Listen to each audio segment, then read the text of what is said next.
পারলে তোরা চীনের দিকে একটা গুলি ছাড়, একটা গুলি ছাড় চীনের দিকে পারলে। জনগণ মারার দরকার নাই, জনগণ, চীনের জনগণ মারার দরকার নাই। যদি ভারতের শক্তি থাকে তুমি চীনের দিকে একটা গুলি ছোড়ো। পাকিস্তানের জনগণ মারার দরকার নাই, পারলে সেদিকে গুলি ছোড়ো। যদি পাকিস্তানের একজন নাগরিককে মারা হয় ওরা প্রতিশোধ হিসেবে 10 জনকে মেরে ফেলে। যদি চীনের দিকে গুলি ছোড়ে তার পরিবর্তে ওরা ভূখণ্ডকে দখল করে নেয়। আর বাংলাদেশ স্বাধীন নাকি? এদেশের মানুষদেরকে তো মারি। আর এখন বিজেপি সদস্যকে মেরেছে। বিজেপি সদস্যরা কোথায়? হ্যাঁ, ওরা কোথায়? ওদের শুধু একটা পোশাক আছে, ওদের শুধু একটা বুট জুতা আছে, ওদের কাছে একটা রাইফেল আছে, ওদের ভিতরে মানুষত্ব নাই, রক্ত নাই, ওদের মধ্যে হিম্মত সাহস নাই, সব ধ্বংস করে ফেলছে। আমরা কি স্বাধীনতা অর্জন করেছি এত রক্তের বিনিময়ে? আমরা কি স্বাধীনতা অর্জন করেছিলাম দিল্লির গোলামি করার জন্য, ওদের পাও চাটার জন্য, ওদের প্রেসক্রিপশন বাস্তবায়ন করার জন্য? লজ্জা লাগে না আমরা স্বাধীন এই কথা বলতে?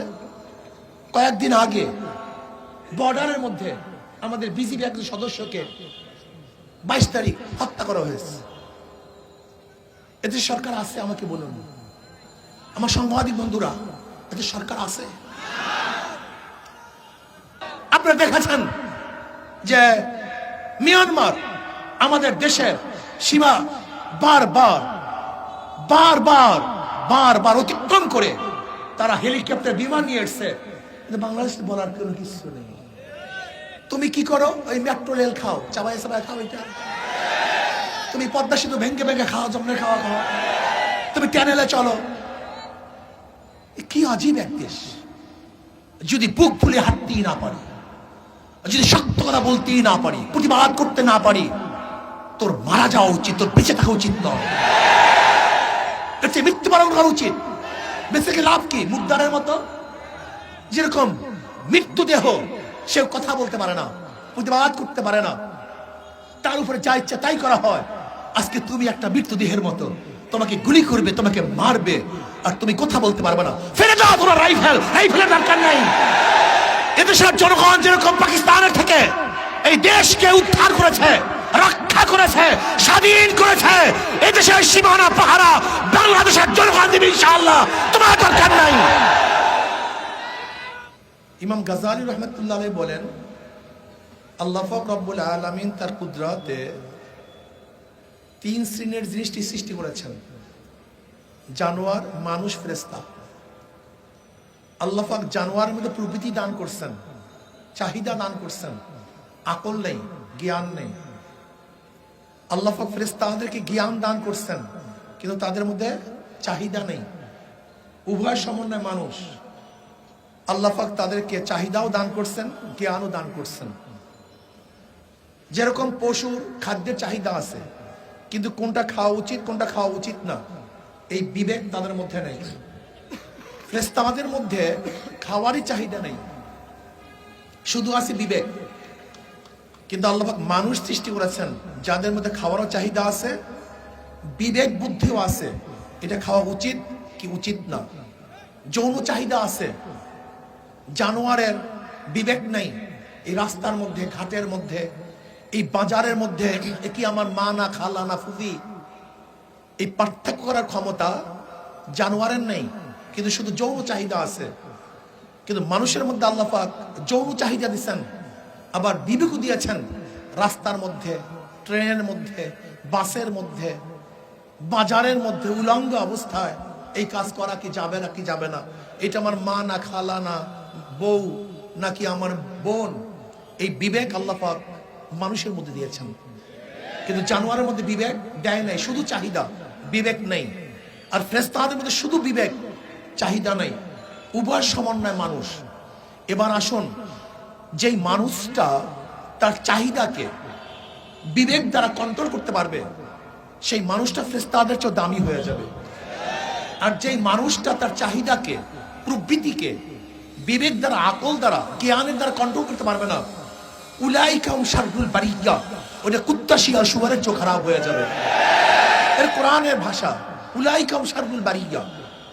একদল মানুষ তো কুত্তা শিয়াল শুয়োরের চেয়ে খারাপ। হাদিসের মধ্যে আসছে যখন তোমার লজ্জা চলে যায়, এখন তোমার যা মনে চায় তাই তুমি করো। এর জন্য দেখবেন আমাদের ছোট বাচ্চাদেরকে সপ্তম অষ্টম শ্রেণীর বইয়ের কাভারের মধ্যে যেই মেয়েদের ছবিগুলি দেওয়া হয়, হাফ প্যান্ট পরা, আমাদের বাচ্চাদেরকে আজকে সহশিক্ষার মাধ্যমে, আজকে ব্যায়ামের মাধ্যমে, শরীরচর্চার মাধ্যমে, স্পোর্টসের মাধ্যমে প্রথমেই তাদের লজ্জা গুটিয়ে দেওয়ার ব্যবস্থা করা হয়েছে। এরপরে আসুন, একটা জাতির মেরুদণ্ড হল শিক্ষা। আপনি দেখুন আজকে ভারতের শিক্ষিতরা গোটা দুনিয়ার মধ্যে পারফরমেন্স কি দেখিয়েছে, তারা কোন অবস্থানে আছে। আপনি যান গোটা দুনিয়ার মধ্যে ঘুরুন, দেখবেন বড় বড় অফিসারগুলি কোথাও, বড় বড় কোম্পানির দায়িত্বে কে আছে, অমুক বিশাল এক কোম্পানি, বিশাল এক প্রতিষ্ঠান, তার দায়িত্বে কে আছে, দেখবেন সেই মাথায় বসে আছে ভারতের জনগণ। আর দেখবেন সুইপার, মেথর, রিক্সাওয়ালা, ঠেলাওয়ালা, ড্রেন সাফ করা, এই কাজগুলি করতেছে বাংলাদেশের মানুষ। আপনি ঘুরে দেখুন, একদিন এটা হয় নাই, এটা একদিন হয় নাই, এটা পরিকল্পিত ভাবে। দেখেন এই মানুষের অবয়বের কোনো দাম নাই, ব্রেনের দাম, বুদ্ধির দাম, জ্ঞানের দাম। আম্বেদকর ভারতের যে সংবিধান রচনা করছেন, সে দলিত বংশের, নিচু বংশের, কিন্তু ব্রেনকে কাজে লাগিয়েছে, সে বাবা আম্বেদকর হয়ে গেছে। ডক্টর আব্দুল কালাম, আসলে আবুল কালাম যে ভারতের প্রেসিডেন্ট, সে কি ছিল, তার বাবা তো মাঝি ছিল, কিন্তু ব্রেন থাকার কারণে সে ভারতের প্রেসিডেন্ট ডক্টর হয়ে গেছে। তিনি আণবিক বোমার প্রবক্তা হয়ে গেছেন। আসলে ব্রেনের দাম। কাজে এই ব্রেনকে যেন বাংলাদেশের মানুষ কাজে লাগাতে না পারে, সেই চক্রান্ত আদির থেকে চলতেছে, এখনো চলছে, ভবিষ্যতেও চলবে। আজকে বাংলাদেশের মানুষগুলির অবস্থা কি দেখেন, দেখেন শীত পড়তে পারে নাই, শীত এখনো পড়তে পারে নাই। এর মধ্যে কোনো কিছু বন্ধের আভাস না আসলেও শিক্ষা প্রতিষ্ঠান বন্ধ করতে হবে। আপনি চিন্তা করছেন, আপনি চিন্তা করছেন, কোভিড, মার্কেট বন্ধ হয় না, বাজার বন্ধ হয় না, কিচ্ছু বন্ধ হয় না, কি বন্ধ করতে হবে, শিক্ষা প্রতিষ্ঠান বন্ধ করতে হবে। আপনি চিন্তা করছেন, আপনি দেখুন আজকে কি করব, অনলাইনের মাধ্যমে সন্তানদেরকে শিক্ষা দেওয়া হচ্ছে। দেখবেন কলেজের মধ্যে, স্কুলের মধ্যে যদি কোনো প্রশ্ন করা হয়, তাহলে তোমরা অনলাইনে দেখে নিও, তবে ইন্টারনেট দেখে নিও। আপনি চিন্তা করতে পারছেন, আমার সামাজিক যে সমস্ত সামাজিক যারা কাজে ব্যস্ত, একটা বাচ্চাকে ইন্টারনেট, তাদেরকে অ্যান্ড্রয়েড সেট যদি হাতে তুলে দেওয়া হয়, আপনি বলুন ওকে জবে করার কোনো প্রয়োজন আছে? ওকে ধ্বংস করার জন্য অন্য কোনো যন্ত্রের প্রয়োজন আছে? আপনারাই বলুন। সেই ব্যবস্থা করা হচ্ছে, চলছে, চলতেছে। আজকে রাজনীতির নামে কি চলছে?